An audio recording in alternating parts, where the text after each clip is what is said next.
what do we do about shame in this queer space? Unfortunately, as an emotion, shame is something that many of us queer folk are familiar with. It accompanies us on our journey, especially at the start. And something that's helped me work through shame is first understanding what it is. The best definition I found is, of course, by Brené Brown. She talks about shame as an emotion that arises with an unwanted identity, meaning it's an identity that we perceive or have understood as unwanted in our context.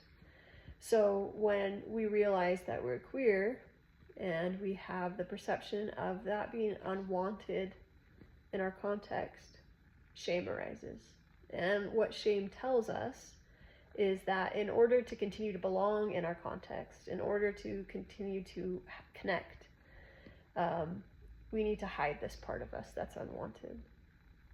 And it tells us that that's the way to maintain belonging. But the irony is that hiding, the cost of hiding, is actually belonging and true connection.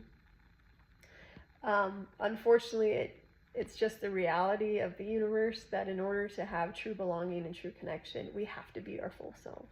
We have to be seen as our full selves. And that can feel really scary as a queer person, not knowing if we're going to be rejected or what that will mean for us and our connections with people.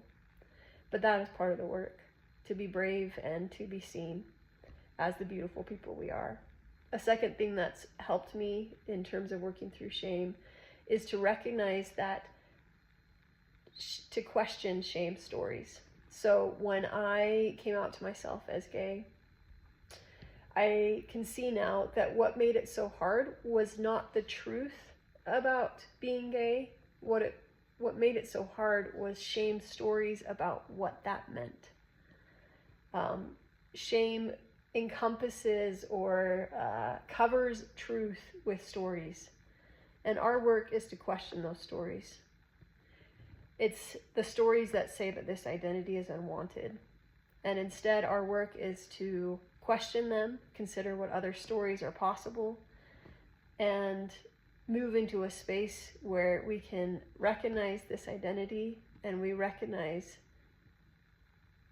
that perhaps it is wanted, that perhaps it is beautiful, and perhaps God thinks that of us especially.